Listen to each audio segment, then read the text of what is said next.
Hey guys, Shouts back here with another Destiny video, and man has it been a while. Anyways, today we're going to be talking about my Sunsinger build for the Warlock. And I have two different builds for this, the PvE build and the PvP build. There's actually not much difference between the two, there's only one, and that doesn't even necessarily need to be changed. But I will just be going over my build with you guys, and once again, like I've said in the other videos before, this is just a recommendation, not something that like you need to stick to like religiously or anything. Play how you want, this is just how I'm doing it. So yeah, anyways, let's get started off here with the PvE build. To start off with, we have the Solar Grenade, the Firebolt Grenade, and the Fusion Grenade. Now, I decided to go with Solar Grenade for PvE just for the fact that, well, I mean, it covers a large area, like a relatively large area, and being able to use that on ads and stuff is really good.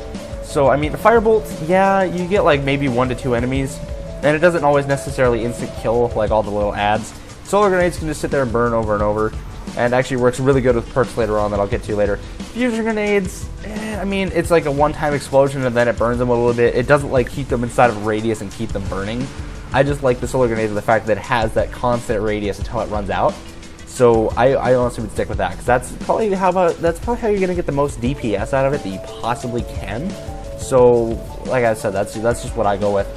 Anyways, so let's keep moving on. I am just going to skip right through the glides and move straight onto the super, which here we have Radiance. And with Radiance, there is Song of Flame, Radiant Skin, and Fireborn. Now, I went with, well, actually, this can be two different ways. For solo, I do Radiant Skin. Like when I'm playing on my own, I'll do Radiant Skin because, you know, reducing the damage that you take is very helpful. So you can go in, throw in some nades, maybe hit a couple of melees and back out.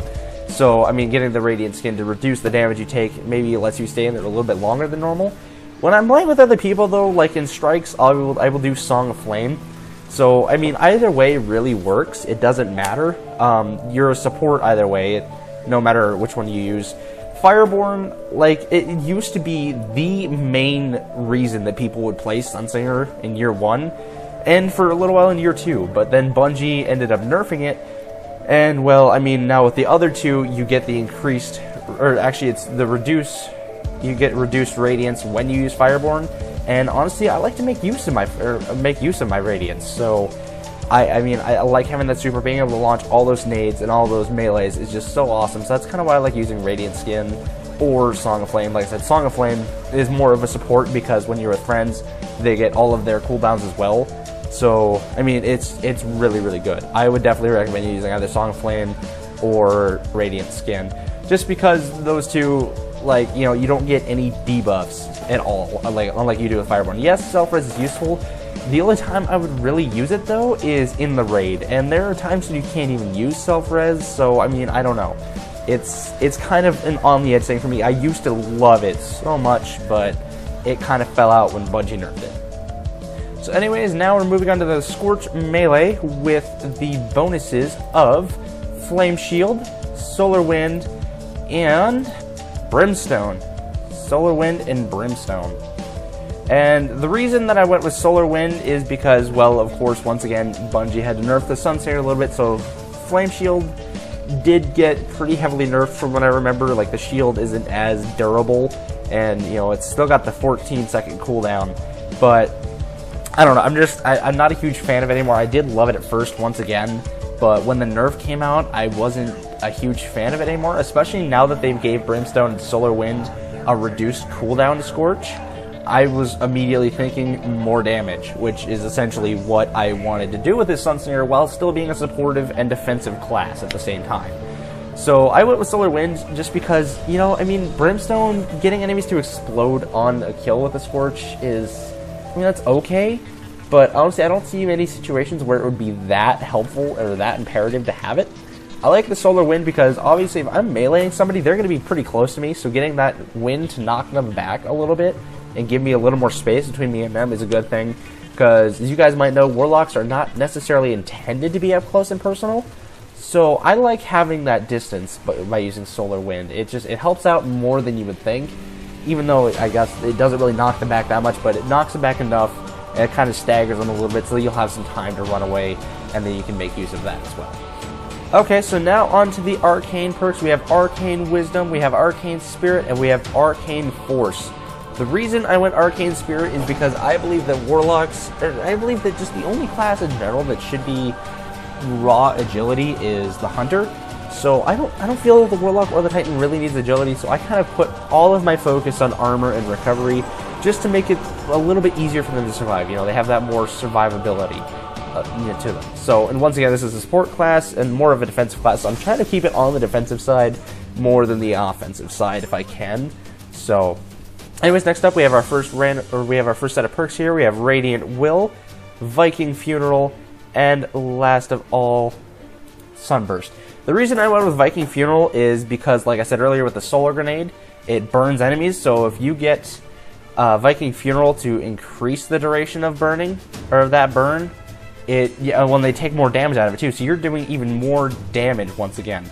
And I guess having the increased radiance from Radiant Will isn't too bad, but honestly, I don't think the duration is that increased.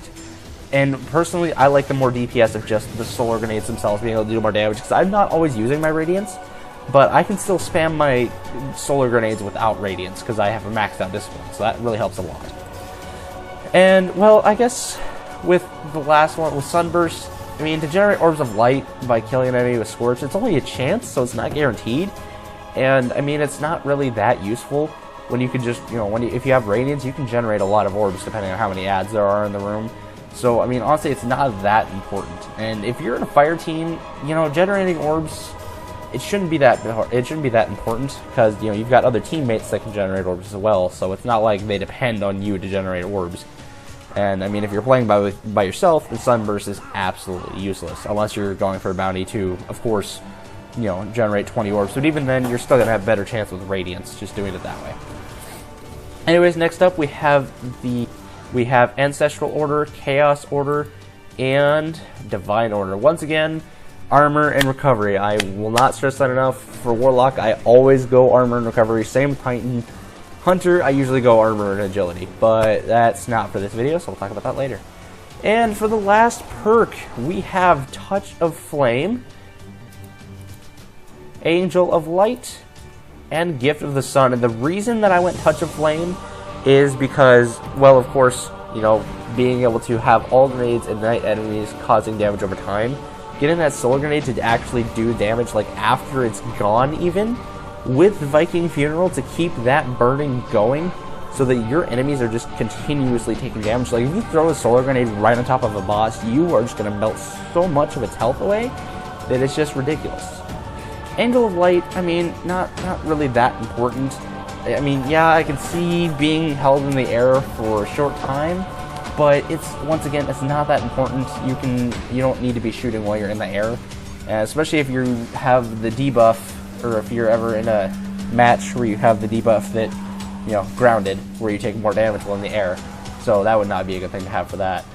And then for the last one, Gift of the Sun, getting an additional grenade. Well, I mean, yeah, that's good, but actually the armor exotic that I would recommend for this class is Sunbreakers, because it gives you double solar grenades, and then they also get a bigger, I can't remember, they get a longer duration. So you're going to be dealing out so much damage with Sunbreakers, and well, since you get double solars, you don't need Gift of the Sun. That's kind of defeating the purpose. So that's kind of what I think about that. And I will recommend some gear for this subclass. For a weapon, I would say something that has like Grenadier, or maybe even a Monte Carlo type deal. I don't know, just anything like that to kind of regen your abilities a little bit faster, because your abilities in the Sunsinger are ridiculously overpowered. It's just, you do so much damage with your abilities alone, it's ridiculous. And of course, like I said, for the armor, I would say use the Sunbreakers just to get that double solar with the extra duration, so you can just deal out that much more damage. And I mean, it's really epic, so definitely go with that. And, well, I mean, you don't have to. You could also use the other Warlock Gauntlet exotics that just gives you a double grenade in general. But, I mean, that's up to you, so. Anyways, on to the PvP build now. The only thing different between the two is the fact that I changed the grenade from solar to fireball grenade. Now, this doesn't actually have to happen. You don't have to do it that way. You can leave it as a solar grenade as long as you can place your grenades well enough. to where you can actually hit multiple enemies with it. The reason I use Fireball Grenade is because if you just get in the area of one of your enemies in Crucible, then it will shoot out a bolt that will light them on fire and, you know, make it last longer, the Viking's Funeral. So, and the nice thing about that is, for one, it does damage over time, or dots, which will allow it to, or not allow your opponent to be able to regen their shields or their health. And on top of that, you can still see them taking damage above their health, or above their head. So if like they go to run around the corner after you throw a Fireball Grenade at them, you can still see where they are until that dot is over. So it's always really good, and it takes down a good portion of their health. So if you can get up to them in time, you can easily take them down, no problem. And yeah, so it's really good. I honestly love it. Like I said, if you can place Solar Grenade well enough, it'll work just fine. I can see kind of Fusion Grenade working in Crucible too, but probably not as well as Firebolt or Solar Grenade. So I don't really see Fusion Grenade as a huge factor. But anyways, guys, that's all I really have for my Sunsinger build. So I hope you guys enjoyed this. Let's go for 10 likes to this video. Be sure to like, comment, subscribe, and I'll see you all in the next video, whenever that is. Peace out.